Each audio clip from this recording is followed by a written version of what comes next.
Hare Krishna, I am Gajanand Agarwal from cowgrazing.com. Today we are talking based on the request of my friend Shri Sudarshan Dardaria Saab from Kolkata. He is a very nice Gau Bhakta, cow lover, and he has done a lot of work in this field. And he requested me to give him answer for a very important problem which all the cow lovers are facing in the country. The problem is what we can do for a cow which is non-milking. And if the cow urine and cow dung is really gold, then how can we harvest that gold to make the cow happy and also to make the cow carer happy? It's a very interesting subject. There are so many solutions to this, so many options. We know people come out with cow medicines, cow products, cosmetics, even houses they are making. So one by one we will evaluate all of the solutions what are available, that if they are viable enough for making cow sustainable. So let's start with cow medicines. First thing we have to understand about cow medicines is that the cow urine, which is very famous medicine for different kinds of chronic diseases, cannot be taken from all kinds of cows. Like, it's very simple. Most of the cow urine we take is from a cow which is having a calf, not every time. We can only take cow urine from that kind of cow when she is dry, when she is not milking, and that phase is a very small amount of time when it comes like that. And also we cannot take entire urine of that cow, because only one time in a day, morning at 3:30, she stands up. There's a fixed time. That time we can collect the middle layer. Like when she urinates, the first part you cannot take, the second part, middle layer you have to collect, and in a cup which is also made of a certain element like clay or plastic, maybe not metal. And that urine we have to distill and make different kinds of medicines. So in 100 cows, let's say we are given a subject that how can we make 100 cows which are non-milking sustainable.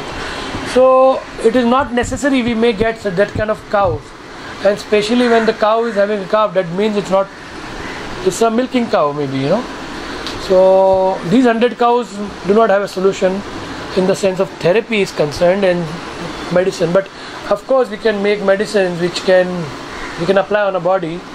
Of course there is certain grade, but not from every cow. Diseased cows, no. And the cow should eat fodder which is organic. That's the most important thing when you make medicines. So we can say it is a viable option to make medicines out of cow urine, dung and all that, yes. But not everybody can sell that. There are specific kind of people who know how to sell a comb to a bald person. Those kind of people are able to sell this kind of medicines. And there's no market for that. You have to create your own market. So it's very difficult to sell.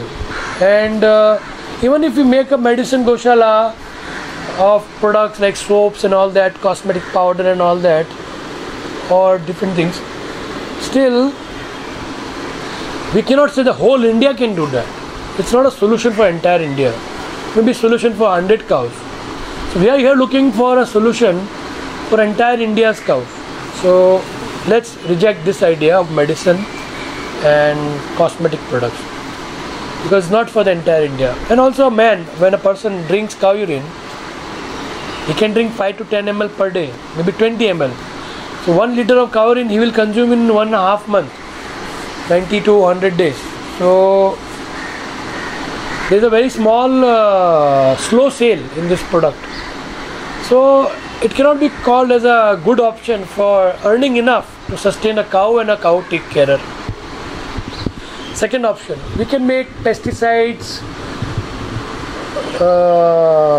fertilizers, compost. Yes, we can do that.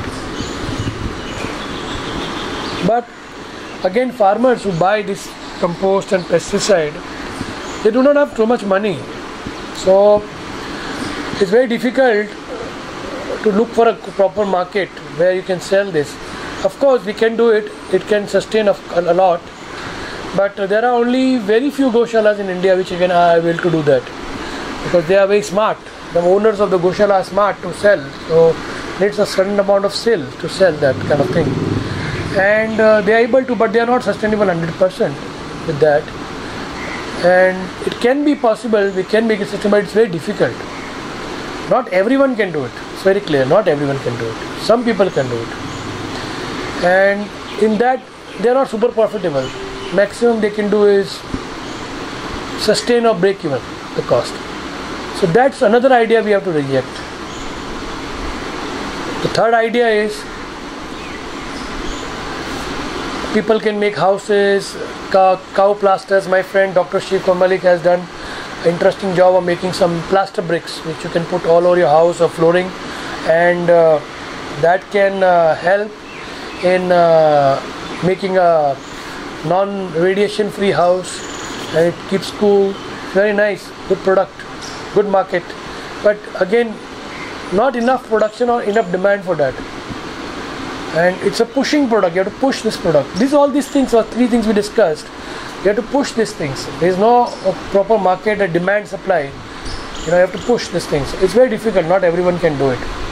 So these products combined also you can do, but again it's a very difficult option. Not everyone can do. Especially a person who is in a village with 100 cows. He is just a cowherd man, simple man. He cannot do so many things.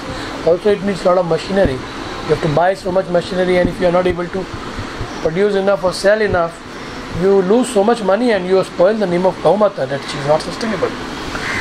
So what is the option? So let's give you an analogy. There's a truck. When we go in the market, you see a truck, big truck, 15-16 lakh rupees you spend on a truck, or like $20,000, $30,000 one truck you buy. The truck gives a mileage of 1 liter of fuel, which is 70 rupees or $1 worth. You can take a truck up to maximum 5 kilometers or 3 miles. So if I use that truck and I only put enough material just which can survive the fuel cost, is it intelligence? No. It's foolish. Why to get a big truck when you can do a lot more than that? Similarly, cow is like a truck. It's more valuable than the truck, and she can do much more than you can think of. We use one cow's dung and urine for fertilizing 16 acres of land. You can say almost 7 hectares, 6 to 7 hectares of land, or 16 acres of land. And 16 acres of land can be fertilized and super profitable farming can be done. This way a good option can emerge. But people think, organic farming is not a viable option. We make so much loss, production is less, and so many different misconceptions people have. So why this green revolution came for the chemical farming came? What was there in that? And why we are pushed this idea that organic farming is not cheap or is very expensive and production is less? Why all this happened? I would like to tell you that there is a common problem which was similar to all the farmers. Same problem will be there for all farmers. Whether you are organic, whether you are chemically growing, this problem you cannot escape. The problem of drought. And drought is part of nature. Lord gives you when you put one seed in the soil, Lord gives you 25 back. So 25 times you are already earning. Now if 1 year or 2 years if you have drought, what is the problem? Already you have so much surplus coming from the soil. You should save and you can survive. So earlier days what people used to do is they used to store grains, pulses, seeds, and that would be enough for their drought period. This year they would be eating the grains which they grew 5 years or 6 years ago, like that, and rest would be a storage tank, so that when there is a drought, any problem, any calamity, natural calamity, you still can survive. If you go to Egypt, they still have 35,000-year-old grains. So grain was the gold. So drought, what happened in India also, when people were doing organic farming, suddenly the drought came, and there was, and lot of that was also artificial drought created by the British. So there was drought and there was some artificiality also, and that time they introduced chemical farming. And that period, by the time the chemical farming came in the picture, the situation was a little bit reversed also. And but the chemical demon had already entered, and then people thought that chemical farming gives more production, so they introduced that. But no one is happy with chemical farming. So much chemical is there, so much food. 67 different kinds of banned chemicals, which are banned all over the world, are in our food today, which comes to us from the farmers. So what is the solution? So again, I would say, there's a saying, prevention is better than cure. So one part is to make medicines out of cow therapy and help people who are in cancer-ridden or any chronic diseases.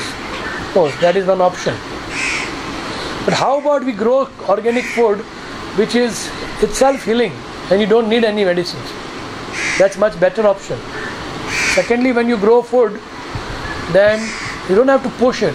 There's a market for it, and you can sell easily, and there's no problem of growth. You can grow your business, you can grow your farmlands. But in medicines you cannot grow, because there is a certain market, certain capacity and demand. You cannot grow because demand is not growing as fast as the food, because today the need of the time is organic food, not organic medicines. Not so much medicine is required, but food so much is required, because everything what we see around is chemical. So now the question comes, how to do this? And is it really, farming is really profitable? So yes, like my body, if you see, there is some layer of skin and flesh. If I remove that, then these bones are left. Okay. So similarly, there is a 6-inch layer of soil, and if you remove that, then only the skeleton is remaining. So what happened is, earlier times, like Lord Krishna's times, 5,000 years ago, the size of the grain was 150 gram. One piece of grain of wheat was 150 gram, this size. Today if you go to Nepal, there's a temple in Nepal where they still have that grain, one piece of grain, because Pandavas crossed through that temple and they left one grain piece for them. And gradually over the period, the grain size started reducing, and today we have the smallest and the smallest grain. This is how we degraded our soil. So we have lost that 6-inch layer of soil, which was good earlier to Green Revolution, and now we have a skeleton.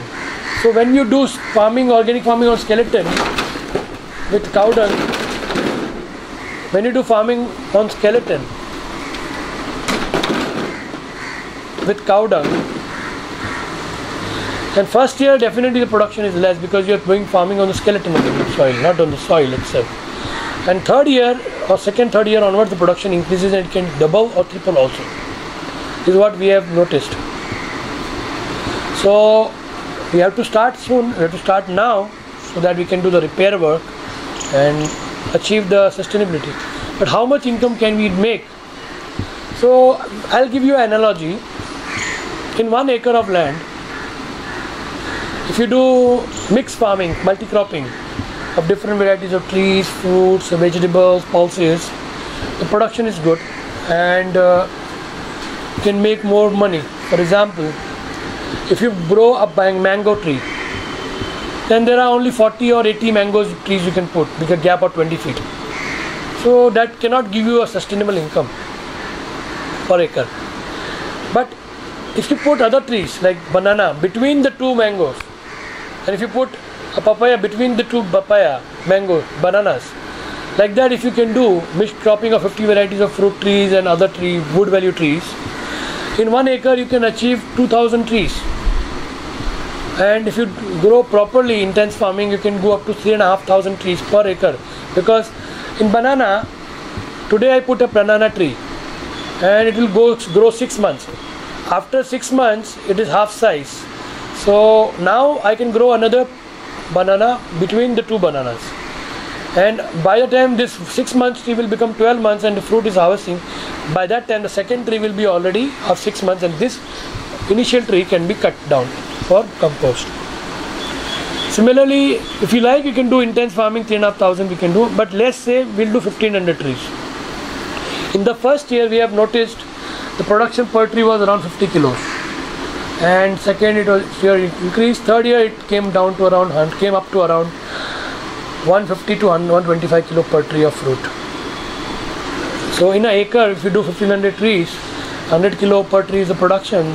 It means 1.5 lakh kilo, that is 150,000 kilos of production per acre of fruit. And let's say we sell it for 10 rupees a kilo or 20 cents a dollar per kilo. You can make so much money. I mean, $30,000 per acre, 15 lakh rupiah, 15 lakh rupees per acre is the income per acre. Now, one cow can fertilize 16 acres. So you just imagine the amount of profit you can earn with fruit tree farming. Now, different locations can have different fruit trees. At Rajasthan also we have grew banana and papaya also we did in deserts. But you can grow what is local there, like khajur we call, dates we can do aloe vera, we can do watermelon, we can do mangoes, we can do so many different varieties, so many. And wood value you can do, even wood value trees, 100 kilos of wood will produce per tree per acre, acre. So you can do more of wood value trees. Fodder variety of trees you can do, fodder 100 kilos will come. So whatever is the combination, 1,500 trees you do, and below the trees you can do 40 varieties of herbs, vegetables, pulses, grains. We did that, and that's another additional income of $10,000 per acre, that is 6-7 lakhs per acre you can earn. So this is what you can do. So, but people say we don't have so much land, we want to do in less amount of land, maintain the cows. So what is the solution? So let's say 20 cows will need at least 100 cows will need at least 20 acres of land only for their fodder. So 20 acres, 40 labor is required to remove the fodder and put the fodder seeds. 40 labor will cost you at least $300 per day in labor expenses. So by maintaining 100 cows you have to pay $300 per day maintenance expense, too much. In that much amount you can lease lands 3 times more than we need actually, because in $300 per day you can do easily 300 acres of land, which is also good enough. Minimum 300 acres. Government is giving me 1.5 lakh acres in Jaisalmer, 1.5 lakh acres. They are ready to give free also. They are ready to give for a small charge $10 per acre per year, like that.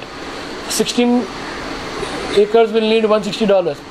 So one cow, $160 per cow, that is 10,000 rupees almost per cow, and 16 acres, and you can do super profitable farming also, and cow is also managed, and the labor cost is not involved so much in growing the grass. Cow will graze itself. The labor is less required in that model, and so leasing is cheaper than growing a fodder without letting the cow graze, and if the labor is involved. So this is my concern and suggestion. So ideal is to lease more land. So if you have a circumstance where you cannot do all that, so minimum 2 acres per cow if you lease, the lease expense can be small, as low as $20 per 2 acre per year. Then cow can be sustainable without labor. The cow can grow her own grass, dung, urinate and fertilize her own soil, and she can just roll the cycle herself.